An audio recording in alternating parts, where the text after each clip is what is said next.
Darkness filled the space above Earth.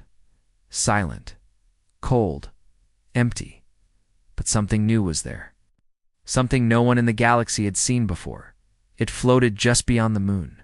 Hidden, quiet, waiting, the humans called it. Project Thor. The galaxy did not know its name. It did not even know it existed. For years, humans worked in secret. Underground labs, silent factories, crypted messages. Not even Earth's own people fully knew what was being built.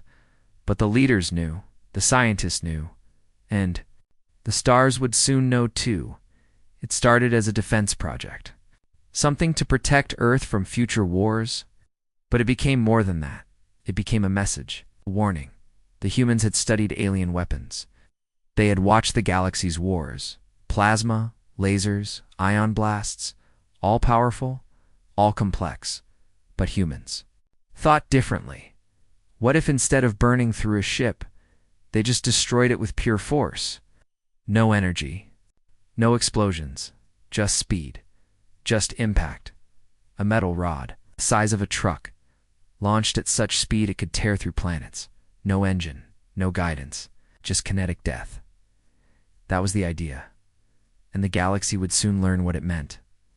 The test was planned for midnight. Earth rotated slowly under the stars. The railgun charged silently in orbit. Solar power flowed through coils the size of skyscrapers. The projectile was cold, heavy, made of tungsten and steel. It did not glow, did not hum. It only weighted down. Below, in command bunkers buried deep under the Rockies, the countdown began. 10, 9, 8. In the dark of space, an alien probe passed nearby. It belonged to the Tyari Union, a curious but peaceful species. They had been watching Earth for years, taking readings, recording transmissions. Their small probe turned, sensors, toward the RALGU. It tried to scan it. It got one image then. It vanished. No explosion, no warning, just gone. The humans noticed, but they said nothing. 3, 2, 1. The railgun fired. There was no sound. No flash, but space twisted for a second. A pulse went through the magnetic coils, and the metal rod shot forward at 30 kilometers per second.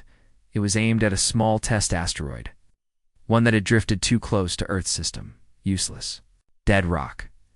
Now it was a target. The rod struck the asteroid.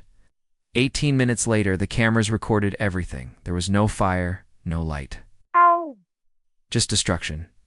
The asteroid cracked like glass. Shards flew in every direction. Half of it melted from pure force. The rest vaporized back on Earth. Scientists stared at the data. Then they smiled. It had worked. They had made something no one else had. A weapon too simple to block, too fast to dodge, too powerful to ignore. A few hours later, the signal leaked. Someone from inside the program sent the footage to an off-world contact. A rebel, a traitor. No one knows who, but soon the video was everywhere, across the stars. Alien species watched in silence. At first they laughed. A metal stick, that's their weapon. Then they did the math. Then they stopped laughing. The Galactic Council met. Within hours. Who authorized this test? Did the humans attack anyone? Is Earth preparing for war? Questions filled the chamber, but there were no answers. No. Human ambassador spoke. No messages came from Earth. The galaxy had seen the shot, and the silence was louder than words. Some believed it was fake. Some believed it was a bluff. But the Tyari Union did not. Their missing probe had been near the RAIL, and now it was gone. Erased. The Tyari demanded answers. They sent ships to Earth's orbit, cloaked and quiet. They found nothing. No heat, no signal, no trace. One of the ships tried to get close, just close enough to scan. It never returned. The rest turned back, and the message spread faster than light. Earth has something dangerous. The galaxy began to fear, not because of the weapon alone, but because of how quiet the humans were. They did not brag. They did not threaten. They simply watched, waiting. And that scared everyone. It's more than the railgun itself. Because only those who are truly ready to fight stay silent after showing their power. The stars had seen war before. They had seen empires rise and fall.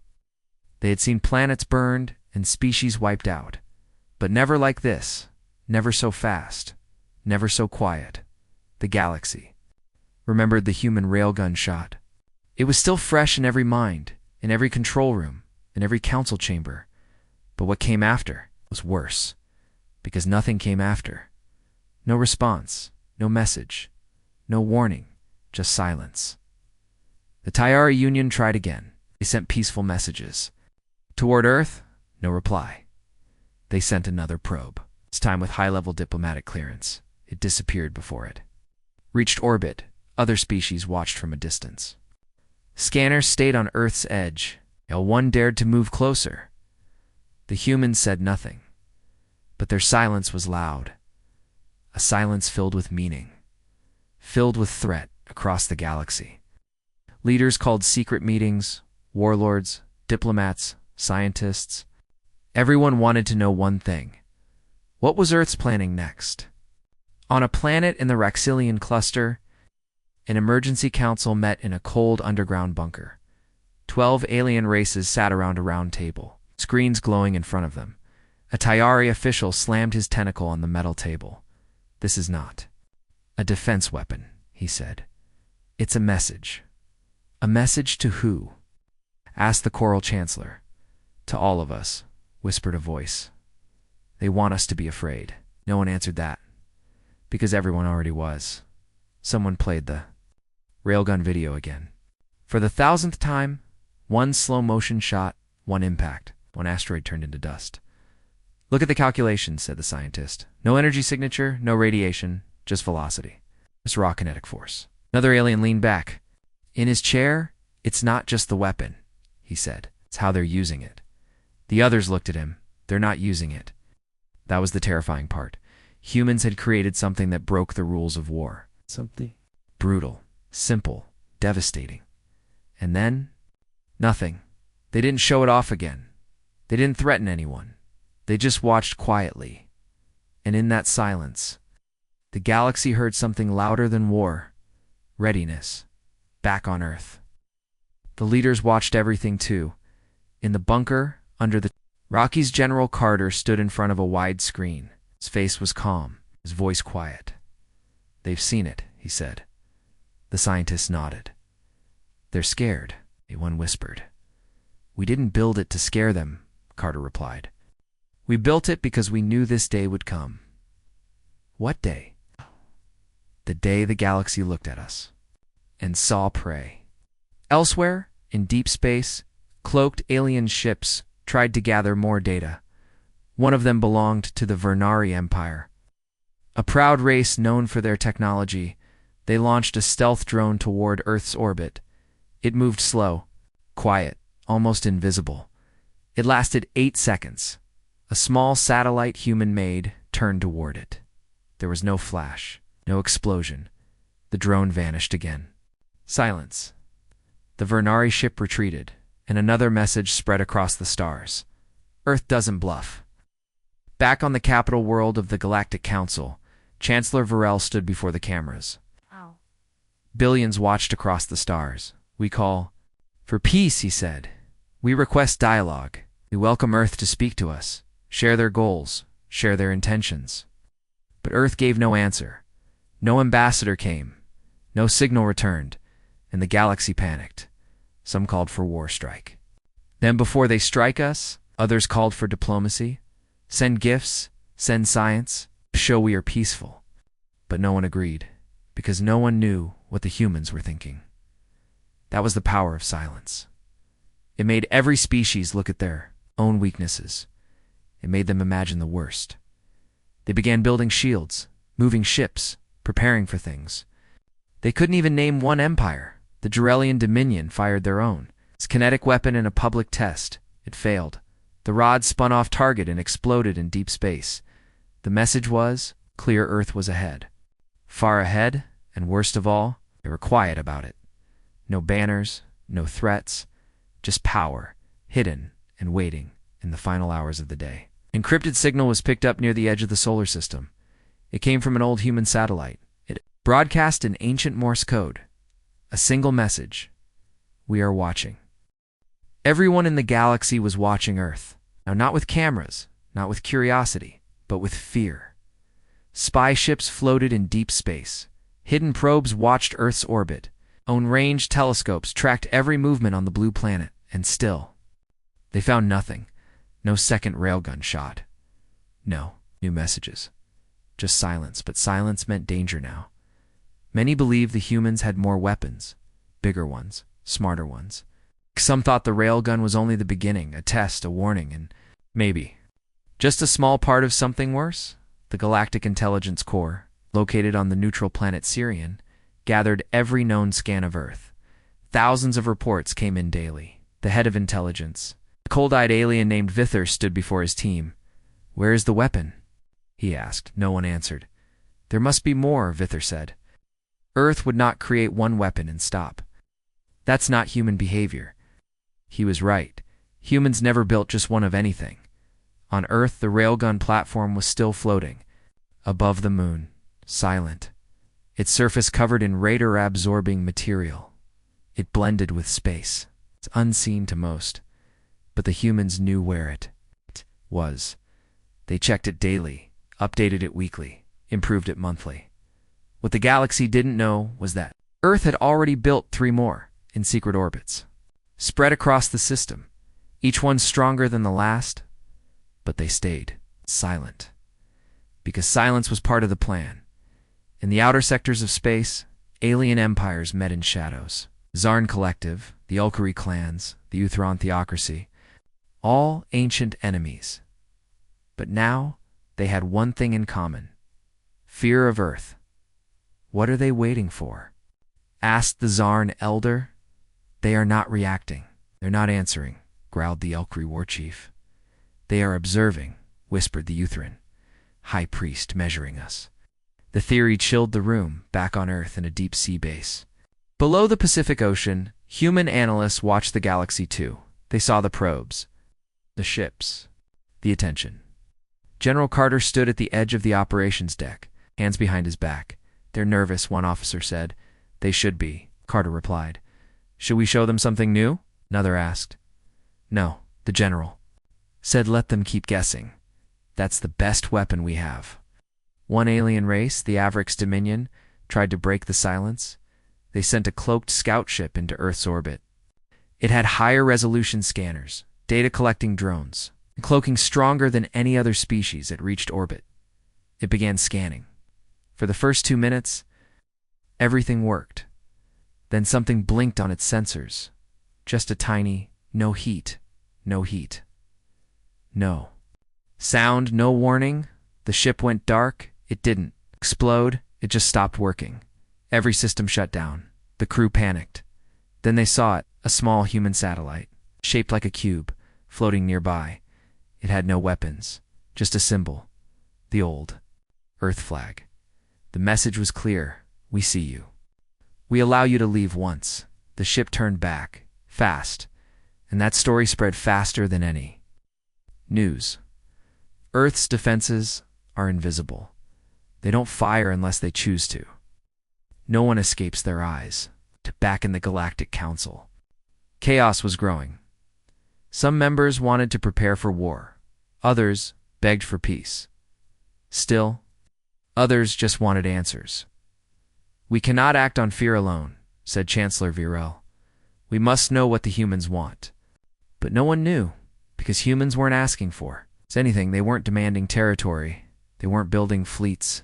They were just quiet. And that scared everyone more than a full invasion. One alien species, the Hilari Pact, tried a new method. They sent a small robot gift toward Earth, unarmed, peaceful, carrying symbols of friendship. It floated near the atmosphere, then it returned, untouched. But something was written on its side in English. Not yet. That message became famous across the stars. 3 words: no violence, no threat. Just a line that no one could fully understand. Not yet meant what? Not yet for war? Not yet for peace? Not yet for destruction?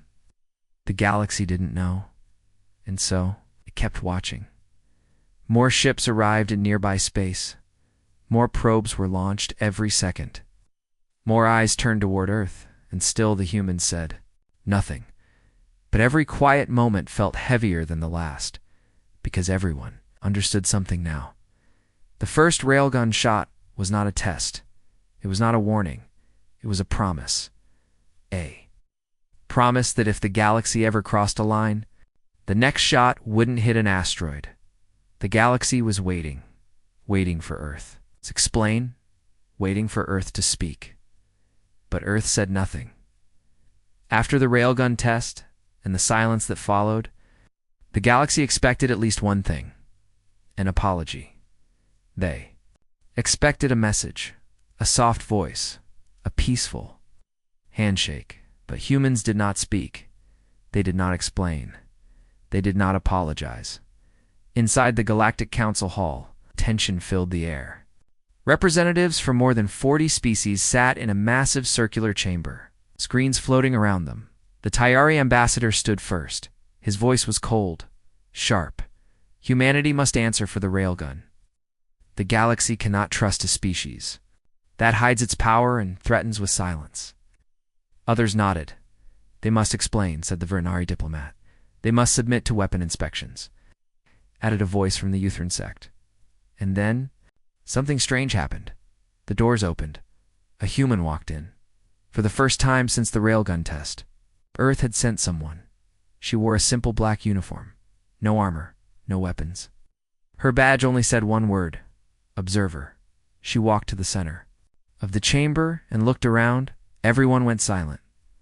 The Tyari ambassador stepped forward. We demand answers, he said. Why did your people build a weapon that can shatter moons? Why did you fire it without warning? The human woman stayed quiet for a few seconds. Then she spoke. Her voice was calm, flat, almost gentle. We built it because we knew you would. Ask that question. What does that mean? The Alkari leader barked. The human turned toward him. It means we have watched this galaxy for a long time, she said. We have seen what happens to weak civilizations. You call it diplomacy. But it always ends in someone being broken. Murmurs filled the chamber. We never attacked Earth, one alien shouted. No, the human replied. But many of you thought about it. The Coral representative stood up. The railgun is a violation of peace. A show of force. Human nodded. Yes, she said. It was. That answer shocked the chamber. No denial, no apology. Just truth. But why? Asked the Halari elder, her voice trembling. Why would you risk scaring the galaxy? The human paused, and then she said something no one expected, because fear is safer than pity. Silence. No one moved. No one spoke. The human continued. When we first reached space, you ignored us. We sent signals, you mocked us. When we asked for help, you gave us warnings. She looked around the room. But when we fired the railgun suddenly, everyone listened. A deep stillness spread across the chamber. You want to know what we want? She asked. Want the same thing every world wants.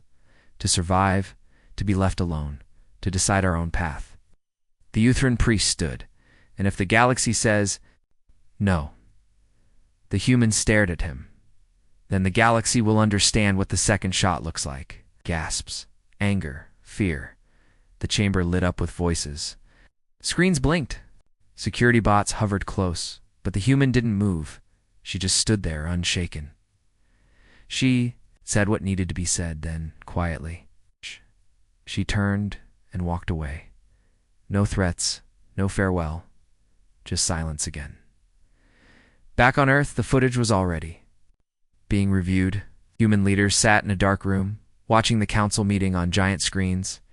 She did well, one general said. They expected us to beg, said another. General Carter leaned forward. They expect weakness, he said. But we're done pretending. Meanwhile, across the stars, reactions were mixed. Some empires pulled back their spy ships. Others began preparing for war. A few started sending messages, careful ones, soft ones, trying to understand Earth better. But humans didn't. Answer: because they had already said everything. They didn't want to conquer. They didn't want to rule. They only wanted one thing: to never be weak again. And if showing the galaxy their most dangerous weapon was what it took, then so be it. Railgun had spoken once, and Earth had spoken once. Now, it was the galaxy's turn to choose. Respect us or test us. The galaxy had never moved this fast before, in secret labs. Deep vaults, floating science stations. Every major species had started building something new. They all wanted one thing: their own railgun. The humans had shocked the stars. Their weapon had done what energy cannons, plasma bombs, dark matter beams could not: destroy with terrifying simplicity. Now everyone wanted to copy it, but copying was not easy. Across the Drathan Empire, the brightest minds gathered in a frozen moon lab. They had full simulations, stolen human data, and blueprints made from sensor readings. "We will build it in 3 cycles," the lead engineer said proudly. They built the magnetic coils. They forged the metal projectile. They powered up the launch core. The weapon was aimed at a large rock near their asteroid belt, just like Earth's first test. The countdown began. 3, 2, 1. The weapon fired and exploded. The coil overheated. The projectile bent mid-flight. The entire platform tore itself apart. It had lasted less than 4 seconds, and that was just the first failure on the other side of the galaxy. Okari war factories tried next. They had numbers, factories, soldiers, power. But they did not understand patience. They rushed the test. The shot fired. It hit the target, but it barely scratched the surface. The projectile had melted from heat before it left the barrel. They didn't use tungsten. They didn't understand human material science. They blamed their scientists, then their generals, then their gods. Still no success. Back on Earth, human scientists watched all these tests from afar. They didn't laugh. They didn't mock. They just observed in a bunker under the Atlantic Ocean. General Carter sat in front of a large hologram. Red dots lit up the screen. Failed alien tests across dozens of systems. "They want what we have," said one officer. "They don't understand what it took." Carter replied, "Because Earth hadn't just built the railgun they had built. The systems around it, the cooling, the magnetic focusing, the projectile metallurgy, the timing tech, years of failure. Decades of design. This wasn't just a weapon. It was humanity's obsession with survival turned into metal." Still, some empires refused to quit. The Coral Technate formed a think tank of machines. Pure AI minds, no emotion, no rest. Their AI learned fast. It adjusted angles, temperatures, materials. It built a prototype in 11 days. The shot worked. It fired. It hit.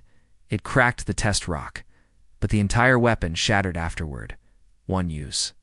Only not reliable. Not ready. On the dark planet Zyron. The Jarelian Dominion tried a darker path. They captured a human ship. Small, civilian, harmless inside. They found old engineering logs. A technician's journal. They read it. They used it. They tried to build from it. The result? Their railgun exploded before launch. Radiation leaked across the planet's atmosphere. Thousands died. The galaxy started to panic. If they couldn't copy the railgun, then what? How could they defend against it? Back at the Galactic Council, the conversation changed. "This is not about building the weapon," said one ambassador. "This is about stopping the humans before they fire it again." Preemptive strike? Diplomatic lockdown? Trade threats? None of it worked, because Earth wasn't asking for anything. They were not expanding. They were not threatening anyone. They were simply present, watching, and very, very capable. One species, the peaceful Valari, chose another way. They sent scientists to Earth. Not spies, not warships, just scientists. With a message: teach us. Help us build. We offer knowledge in return. Earth accepted. For the first time, a non-human scientist walked inside the Railgun facility. He did not report to his government. He stayed on Earth, and when asked why, he said, "Because I've seen what they're building next." That message spread. What were the humans building next? If the Railgun was the warning shot, was there something bigger coming? The galaxy began to fear again, not just because they couldn't copy the Railgun, but because the humans weren't trying to copy anyone. They were building forward, alone, and faster than anyone. The enemy thought Earth was quiet. They had silenced the planet's defenses. The orbital satellites were gone. The communication lines were jammed. Human colonies on Mars and Europa had gone dark. Earth's cities looked empty. No ships came.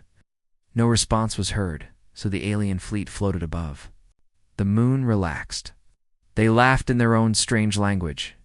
Their scans showed no weapons, no soldiers, no movement on Earth, just an old planet, scared and alone.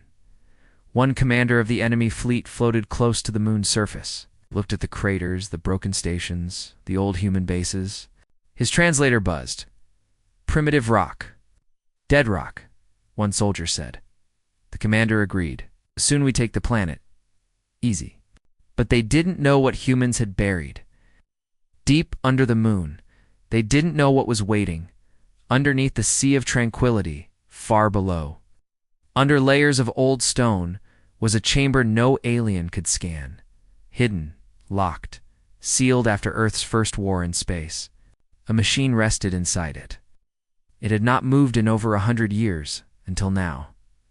The moon rumbled. Just a soft tremble at first. The alien ships didn't notice, but one drone did. It sent a strange signal back to the command ship.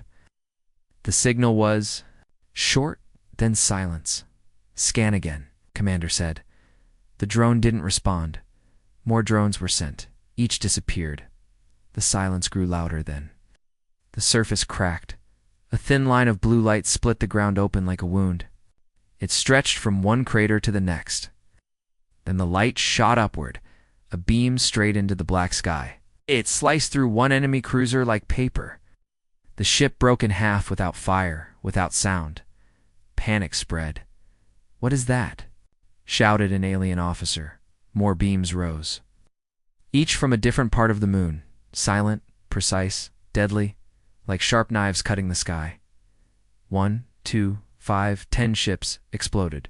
No warning, no defense. Inside the enemy command ship, the commander screamed orders, "Fall back, hide behind Earth." But Earth was no safer, because the moon wasn't just responding. It was guiding something. Something from Earth. The clouds below the fleet began to twist. Thick storm patterns swirled unnaturally. Not weather movement. Controlled, sharp movement. Something was rising. Then they heard it. The sound. A low hum from the moon's surface. Deep, powerful. Like the growl of a giant beast waking up after a long sleep. It echoed through their ships. Vibrations shook hulls, cracked screens. "What is that sound?" an alien pilot whispered. Another ship exploded. Not from the outside, from the inside. Something had entered its core, something human. The aliens screamed. Ships fired in all directions, but their shots missed. Nothing was there to aim at, just confusion, just shadows moving faster than their eyes could follow. Then a message came. Only one. From the moon itself. It was an old Earth signal. Radio waves, static, then a voice. "Calm, cold, human. You touched our moon. Now feel what hides beneath it." The signal ended. That's when the moon's crust opened fully. Massive plates shifted. Machinery the size of mountains rose from under the ground. Black towers with glowing red circles. They weren't weapons, they were amplifiers. They made Earth's signal louder, and suddenly hundreds of human ships silent, dark, untraceable, uncloaked around the enemy fleet. They had been waiting, hiding, listening. It was a trap the enemy had never blocked. Earth had allowed the silence to draw them close, to bring them near the moon, to finish them, and now it was time. The human fleet didn't speak. They didn't ask for surrender. Out. They didn't show mercy. The attack began. In seconds, 20 alien ships were gone. The sky burned with silent explosions. The enemy couldn't run. Every path was already cut off. The commander tried to activate their last weapon, a dark energy bomb meant to wipe out Earth's atmosphere. But before his hand touched the controls, his ship tore apart. Not by weapons, by pressure. A black field of human energy had surrounded it. Gravity weapon, old tech, used only once before, and now used again. The moon glowed brighter. Sent signals not just to Earth, but across the system. All clear. They came for silence. We gave them the scream. The enemy fleet was no more. The battle was over in 15 minutes. From Earth, people watched the sky with wide eyes. The moon shimmered red for a moment, then calmed, silent again, as if nothing had happened. But now, the galaxy knew. The moon was not just a rock. It was a shield, a trap, a voice. And when it chose to scream, no one was left to scream back. The mountain range on Planet 09 looked dead. Black stone.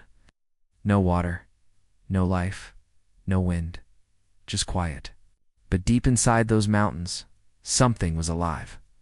A secret. It was not a weapon, not a machine.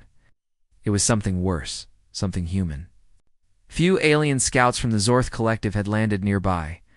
They scanned the surface, hoping to find the last traces of the human army. For months, the Zorth believed they had won the war. Human fleets had vanished. Colonies were burning. Earth's allies had gone silent, but even after all that, Zorth were still afraid. They remembered what the humans did during the siege of Vorton, how they melted entire oceans to destroy a fleet, how they used asteroids as bullets, how they turned their dead into bombs. No other species fought like that. No other species refused to die. So now, even with human space quiet, the Zorth kept searching. They feared the silence was a trap, and they were right. The scouts moved closer to the mountains. They found strange symbols carved into the rocks. Old writing, human words. Faded from time, but still clear. We bleed fire. First they laughed. Typical human drama. But then one of the scouts picked up heat. Beneath the ground, something pulsed. Alive. Angry. Mechanical. Organic. A mix of both. It was a scar left behind from an old human base. But this one was different.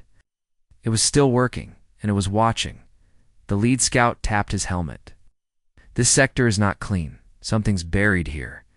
Suddenly the ground shook. A sound followed a low, deep growl, like a planet itself. It was angry. The scouts turned to run, but the mountain cracked open like a rotten egg. Fire poured out, but it wasn't lava. It was metal. Glowing, moving, alive. From the crack, a figure rose. Tall, covered in scorched armor. Limbs rebuilt with black steel, glowing red eyes. It had no face, just a mask, shaped like a human skull. This was not a soldier. This was a weapon. Made from pain, forged in vengeance. It was one of the Scorchborn, a secret project started after Earth's sun was attacked. Only 5 were ever made. Each one was a human who had died and been brought back in fire, not alive. Not dead, just fury. The Zorth had believed they destroyed the last. One on a Ka-7, they were wrong. The Scorchborn stepped forward. Heat radiated from its body. The ground burned where it walked. The rocks melted. Its voice was like thunder through broken glass. You came to finish us, it said. The scouts aimed their weapons. The Scorchborn didn't flinch. I came to remind you. Then it opened its chest. A blast of plasma fire shot out, vaporizing the scouts in one scream. Their ship, their tech gone in a second. But that wasn't the worst part. The Scorchborn didn't leave, didn't move to another base. It sat down right where the blast happened and went still, waiting a silent threat left in the open. Come here again. Burn. Back on Zorth Prime. When the transmission came through, panic spread. Generals held emergency meetings, planets prepared for more war, because now they knew. The humans had not only survived, they had evolved their pain into weapons. They had made scars that fought back, and they had more.